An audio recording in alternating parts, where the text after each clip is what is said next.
बिहार में विधानसभा चुनाव खत्म हुए, एनडीए को बम्पर बहुमत मिला, नई सरकार बन गई और तब लगा कि अब कुछ दिन तक सियासत में शायद ऐसी कोई हलचल न हो जिसकी खबर राष्ट्रीय स्तर पर बने।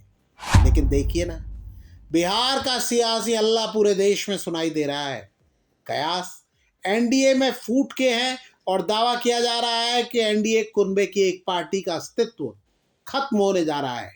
ये पार्टी जेडीयू और बीजेपी के बीच अंदर खारे चल रही कथित जंग का शिकार होने जा रही है। ये पार्टी है उपेंद्र कुशवाहा की राष्ट्रीय लोक मोर्चा यानी आरएलएम। हालिया विधानसभा चुनाव में उनकी पार्टी के 4 विधायक जीते हैं, जिनमें से एक विधायक उनकी पत्नी है। कहानी पूरी समझनी है तो ये वीडियो आगे तक देखना होगा। पहले वो बात जान लीजिए जो सार्वजनिक है। पटना में उपेंद्र कुशवाहा ने लिट्टी चोखा का एक भोज रखा, लेकिन भोज का स्वाद तब बिगड़ गया जब पार्टी के 4 में से 3 विधायक माधव आनंद, रामेश्वर महतो और आलोक सिंह आए ही नहीं। इन तीनों की बीजेपी के नए कार्यकारी अध्यक्ष नितिन नवीन के दरबार में गुलदस्ता भेंट करने की तस्वीरें सामने आई। ये दावा किया जा रहा है कि इन 3 विधायकों ने उपेंद्र कुशवाहा के कथित परिवारवाद के खिलाफ बगावत कर दी है। चर्चा है कि तीनों विधायक इस बात से नाराज हैं कि उपेंद्र कुशवाहा ने अपने बेटे दीपक प्रकाश को मंत्री बनवा दिया, जबकि वो किसी भी सदन के सदस्य नहीं थे। उपेंद्र कुशवाहा खुद राज्यसभा के सांसद हैं और उनकी पत्नी विधायक हैं, जैसा हमने अभी बताया। ये दावा किया जाता है कि कुशवाहा की पार्टी के अमीर विधायक माधव आनंद मंत्री बनने का सपना देख रहे थे। कुशवाहा ने बेटे को मंत्री बनवा दिया और उनका सपना टूट गया। आरएलएम की टिकट पर चुनाव जीते रामेश्वर कुमार महतो ने भी एक्स पर इशारों में नाराजगी जाहिर की थी। महतो ने लिखा, राजनीति में सफलता केवल भाषणों से नहीं बल्कि सच्ची नीयत और दृढ़ नीति से मिलती है। जब नेतृत्व की नीयत धुंधली हो जाए और नीतियां जनहित से अधिक स्वार्थ की दिशा में मुड़ने लगे, तब जनता को ज्यादा दिनों तक भ्रमित नहीं रखा जा सकता। महतो ने नाम नहीं लिया, लेकिन सब समझ गए कि उनका निशाना किधर है। क्या नाराजगी वाकई परिवारवाद को लेकर है या कहानी कुछ और है? बिहार की राजनीति में ऐसी कोई पार्टी नहीं है जहां परिवारवाद का प्रभाव न दिखता हो, भले ही ये पार्टी बीजेपी क्यों ना हो। बिहार की राजनीति के जानकार दावा करते हैं कि असल कहानी परिवारवाद की नहीं बल्कि बिहार में सबसे बड़ी पार्टी बने रहने के लिए जारी शह और मात के खेल की है। जानकार दावा कर रहे हैं कि असल लड़ाई बीजेपी और जेडीयू के बीच छिड़ी हुई है, जिसमें कुशवाहा पिसते नजर आ रहे हैं। याद कीजिए, 2025 के विधानसभा चुनाव के पहले नीतीश कुमार को हर तरफ से खारिज किया जा रहा था। बीजेपी की बी टीम कहे जा रहे पूर्व चुनावी रणनीतिकार और जन स्वराज पार्टी के प्रोपराइटर प्रशांत किशोर बार बार दावा कर रहे थे कि नीतीश कुमार की जेडीयू 25 सीटें भी नहीं जीत पाएगी।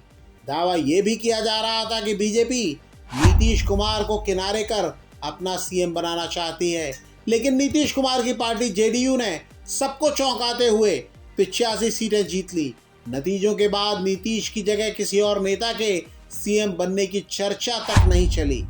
बीजेपी ने बस इतना किया कि गृह मंत्रालय ले लिया। इसकी जिम्मेदारी सम्राट चौधरी को मिली, जो डिप्टी सीएम भी हैं। ये दावा किया जाता है कि नीतीश कुमार को ये बात चुभ रही है। गृह मंत्रालय जाने का मतलब है पुलिस और प्रशासन पर नीतीश कुमार की पकड़ ढीली होना। ये दावा किया जाता है कि यहीं से शुरू हुई वर्चस्व की जंग। दावा यहां तक किया गया कि 14 जनवरी के बाद असदुद्दीन ओवैसी की एआईएमआईएम के 5 विधायक जेडीयू में शामिल हो सकते हैं या बिना शर्त समर्थन दे सकते हैं। दावों के मुताबिक जेडीयू इस कोशिश में है कि किसी तरह बीजेपी के बिना बहुमत हासिल कर लिया जाए, यानी बिहार में बीजेपी मुक्त सरकार बना ली जाए। इसका फॉर्मूला क्या होगा ये भी समझ लीजिए। जेडीयू की 25 सीटें हैं, एआईएमआईएम के 5 विधायक हैं, कांग्रेस के 6 विधायक हैं, वाम दल के 3 विधायक हैं, आरजेडी के 25 विधायक हैं। ये संख्या बहुमत के करीब हो जाती है। जानकारों के मुताबिक यहीं उपेंद्र कुशवाहा के विधायकों की भूमिका भी अहम हो जाती है। जानकार दावा करते हैं कि अगर जेडीयू ओवैसी के 5 विधायकों को अपने पाले में लाती है तो संतुलन बनाने के लिए बीजेपी को भी विधायक चाहिए। राजनीति का गणित सीधा है, अगर 5 विधायक जेडीयू में आएंगे तो राष्ट्रीय लोक मोर्चा के 3 विधायक बीजेपी में आएंगे। ऐसे में पावर बैलेंस बराबर रहेगा, भले ही उपेंद्र कुशवाहा को नुकसान क्यों न हो। दावा यह भी किया जा रहा है कि इस खेल में मीडिया की भी अपनी भूमिका है। दावा यह किया जाता है कि मीडिया उपेंद्र कुशवाहा की पार्टी के विधायकों की नाराजगी को ज्यादा ही हवा दे रहा है। मधुबनी से जीतकर आए माधव आनंद 55 करोड़ की संपत्ति के मालिक बताए जा रहे हैं। मीडिया रिपोर्टों में दावा किया जा रहा है कि माधव खुद को अर्थशास्त्री और मंत्री पद के लिए योग्य उम्मीदवार बताते रहे हैं, लेकिन जब कुशवाहा ने अपने बेटे को मंत्री बनवाया तो उनका सब्र टूट गया। कुशवाहा के समर्थक दावा कर रहे हैं कि बीजेपी पहले भी उनके साथ यूज एंड थ्रो का बर्ताव कर चुकी है। उन्होंने एक दो नहीं बल्कि कई बार झटके झेले हैं। 2024 के लोकसभा चुनाव में भोजपुरी सिंगर पवन सिंह काराकाट से निर्दलीय मैदान में उतर गए थे। उनकी एंट्री ने चुनाव पलट दिया था और कुशवाहा चुनाव हार गए थे।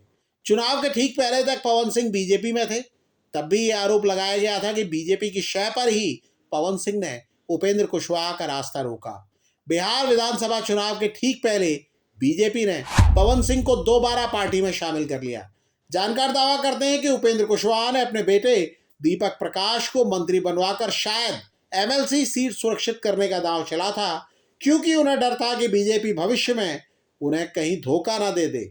लेकिन अब उनके अपने ही विधायक उनके सामने ताल ठोक रहे हैं, यानी पाला बदल का संकेत दे रहे हैं।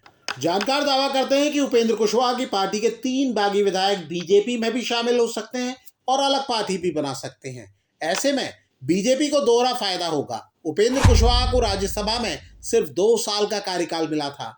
उनके बेटे मंत्री हैं और उन्हें 6 महीने के अंदर विधानसभा या विधान परिषद का सदस्य बनना जरूरी है। पार्टी टूटी यानी 3 विधायक छिटके तो उपेंद्र कुशवाहा की बार्गेनिंग पावर भी खत्म हो जाएगी, यानी पिता और बेटे दोनों का राजनीतिक भविष्य अधर में आ जाएगा। लेकिन सवाल एक और उठ रहा है, अगर उपेंद्र कुशवाहा की पार्टी टूटती है तो क्या बीजेपी की साख पर असर होगा? क्या यह संदेश जाएगा कि बीजेपी काम निकलने के बाद अपने सहयोगियों को निगल लेती है, या फिर इसे सिर्फ नीतीश कुमार के माइनस बीजेपी प्लान का जवाब माना जाएगा? जानकारों की माने तो बिहार की राजनीति में 14 जनवरी के बाद कोई बड़ा सियासी धमाका होना तय माना जा रहा है और इस धमाके का असर उपेंद्र कुशवाहा पर भी हो सकता है। लेकिन दावा किया जा रहा है कि असल चोट किसी बड़े खिलाड़ी को लग सकती है। आपको क्या लगता है? आपकी समझ क्या कहती है? कमेंट करके हमें बताइएगा ज़रूर।